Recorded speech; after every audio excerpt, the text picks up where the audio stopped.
Magandang umaga po sa ating lahat, JTG family. Bago po tayo magsimula, konting paalala sa ating announcement. Una na po dyan, magkita-kita po tayo tuwing midweek service. Yan po ay ginaganap tuwing Wednesday, alas 7 ng gabi. Magsama-sama rin po tayo every month. Tayo yung may Fuel Night Friday po natin yung ginaganap 7 p.m. dito po sa ating JTG GMA Hall. Also, we would like to encourage everyone at full capacity na po tayo sa ating Sunday worship service. Meron po tayong 8 a.m. at 10 a.m. That's on-site. At nagsusupport tayo online 10 a.m. to 11:30 a.m. at jtg.gma.ph. And finally, we encourage everyone, sumali na kayo sa ating mga small groups. May 3 pamamaraan kung paano po tayo sasali. Meron po tayong Bible study group, discipleship group, at connect group. According to your age, we have youth, young adults, and men's and women's connect group. Simulan na po natin ang ating morning devotion. Muli, magandang umaga po sa lahat.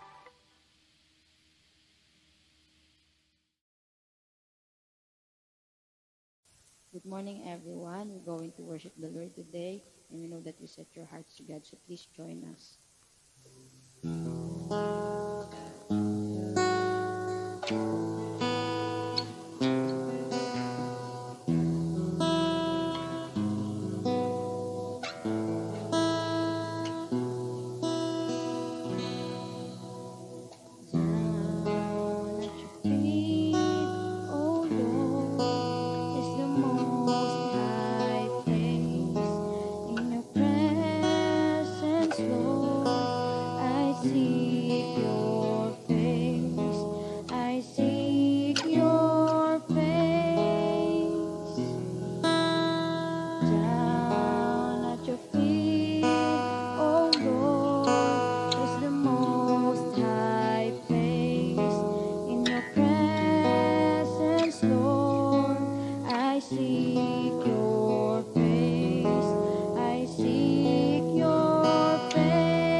Magandang umaga po sa ating lahat.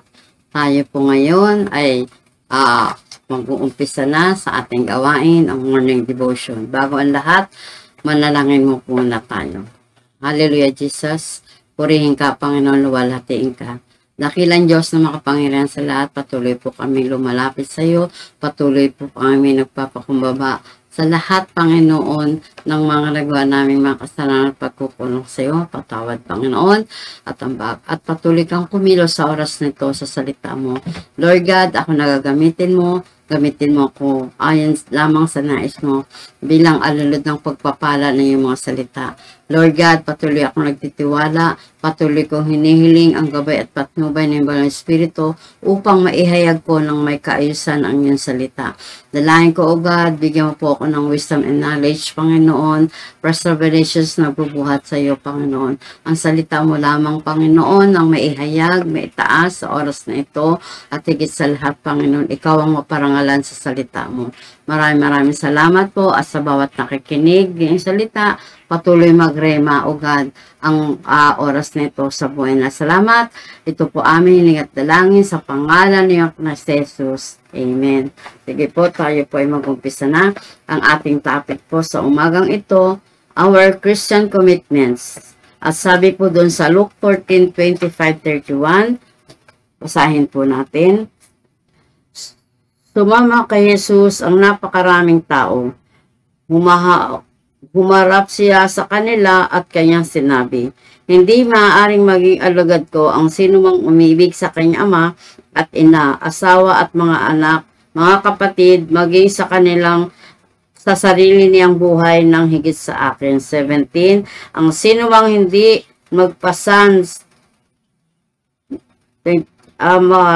27, ang sinumang hindi magpasan ng sariling krus at sumunod sa akin ay hindi maaaring maging alagad ko. 28, kung ang isa sa inyo nagbabalak magpatayo ng tore, hindi ba upo muna siya at tatayayuhin ang magugugol para malaman kung may sapat siyang salaping may pagtatapos niyon. Baka mailagay ang mga pundasyon, ngunit hindi naman matatapos. Siya'y kukutsain ng lahat ng makakakita nito. Sabihin nila, nagsimulang magtayo ang taong ito pero hindi naipatapos. 31, o sinong hari na makikipagdigma sa kapwa niya hari ang hindi muna aupo at pag-aaralang mabuti kung ang 10,000 niyang kawal ay maisasagupa sa kalaban na may 20,000 tauhan. 32, at kung hindi niya kaya malayo pa ang kalaban ay nagsusugo na siya ng mga kinatawan upang makipagkasundo. Last verse 33. Gayon din naman, hindi maaaring maging alagad ko ang sino man kung hindi niya tatalikdan ang lahat sa kanyang buhay. Praise God. Sabi nga po dito, ano po ba ibig sabihin ng commitments o pangako? Ito ay pagtatalaga sa sarili sa isang tungkulin o gawain. Kapag nagkarelasyon ang dalawang individual, kailangang may commitments. Ibig sabihin, dapat na maging desidido sila na maging tapat sa isa't isa at gawin ang lahat upang maging matagumpay ang kanilang pagsasama. Tulad ng isang mag-asawa, nang ikinasal sila, nagbitaw sila ng mga pangako sa bawat isa o sinasabing vows or commitment. Na yun ang dapat nilang gagawin in time na maging mag-asawa na sila. Katulad din sa ating paglilingkod sa ating Panginoon. Marami tayong mga pangako sa Kanya tulad ng paglilingkod na may katapatan, susunod sa mga inuutos niya, at gawin ang mga ministeryo na iniatang sa atin. At ang unahin natin ang Diyos higit kanino o ano paman. Ganyan ang halimbawa ng mga pangakong sinasabi natin sa Diyos. noong nagsimula tayong maglingkod sa Panginoon, nagawa na ba natin yung mga pinangako natin sa Kanya? Ang bawat isa sa ating nakatalagang maglingkod sa Diyos, pero minsan o kadalasan may pangako, tapos may pangako tayo na di natin nagagawa. Dahil pakiramdam natin ang hirap to pa rin. Minsan po, ang kaisipan ng isang Kristiyanong naglilingkod sa Diyos, kung ang pangako natin sa Diyos ay di natin matupad, nasasaktan po natin ang Panginoon. Tulad din po ng tayo ay nangangako sa isang tao. Kapag di natin natupad yung pangako natin sa Kanya, nasasaktan siya. Nasasaktan siya. Ganon din po sa Diyos. Sa panahon ngayon, mas hinahanap ng tao ang mga bagay na kung saan sila masaya. Kaya ayaw na nila sa mga pangako at ayaw na nila magtalaga sa sarili sa mga panghabang buhay na relasyon. Sadyang nakakalungkot ang panahon ngayon sapagkat nawawalan na ng interes ang mga tao sa mga lifetime relationship, maging sa pamilya at higit sa lahat sa Diyos. Ang relasyon sa Panginoon ay may kaakibat na pangako. Ang imbitasyon ng Panginoon ay parang panghabang buhay na kaugnayan. Hindi po tayo maaaring maging Kristiyano kung hindi tayo papasok sa panghabang buhay na relasyon sa Diyos. Ito ay panghabang buhay na relasyon sa Diyos bilang tagasunod ng Panginoon. Ang ating pagpapahalaga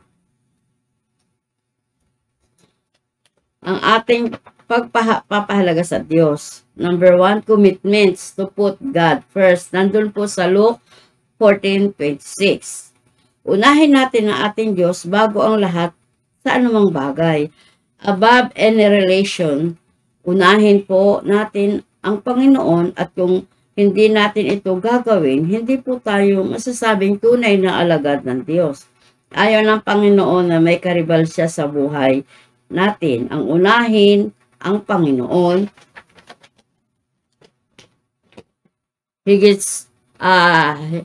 Higit kanino man o ano pa man, ay malaking bagay upang mapasya ang puso ng Diyos. Sabi ng Biblia, paglingkuran at mahalin natin siya ng buong puso, lakas, isip at kaluluwa.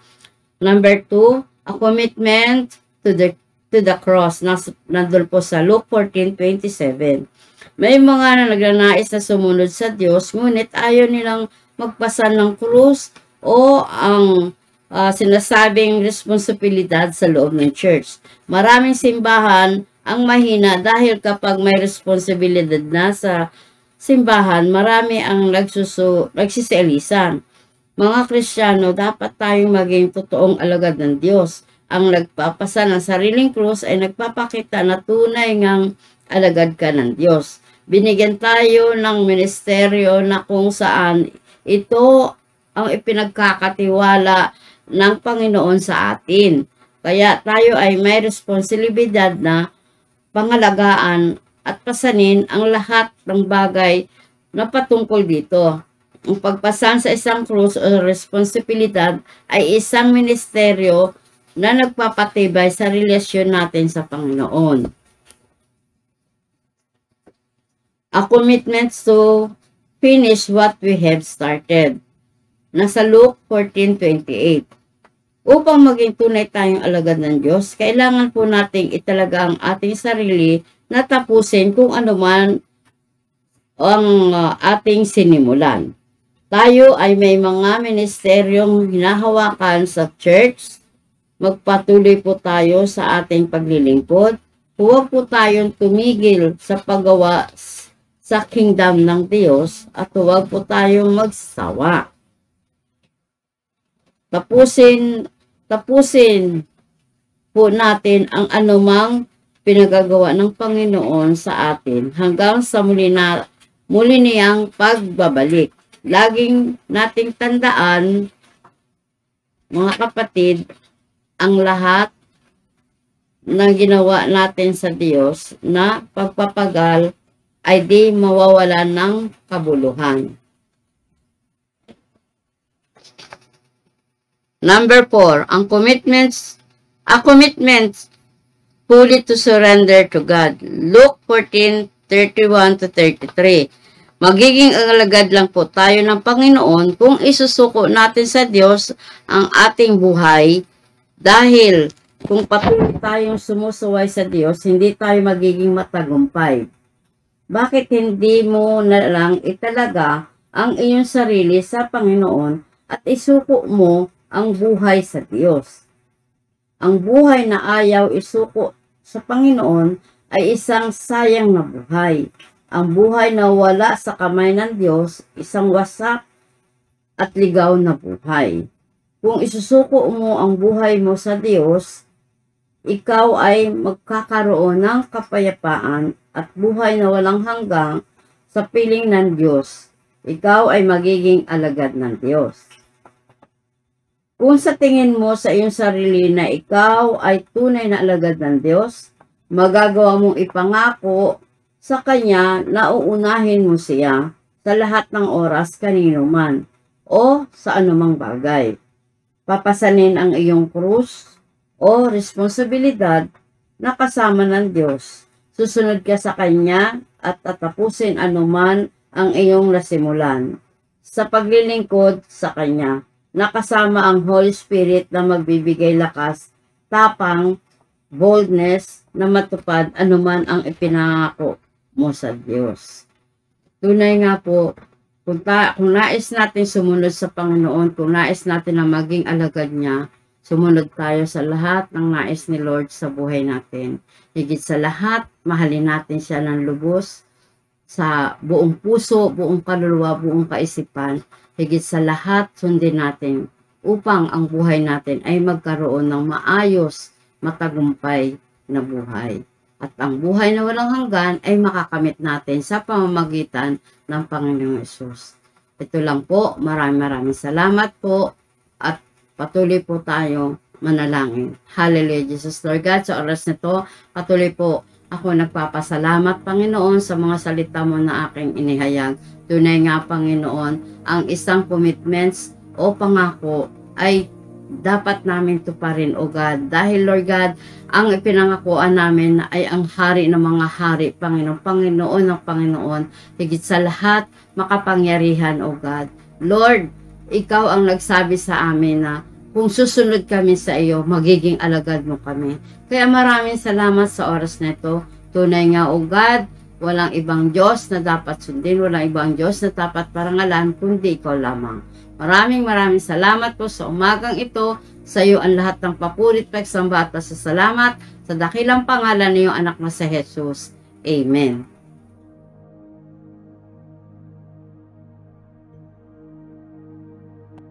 Tayo po ay manalangin.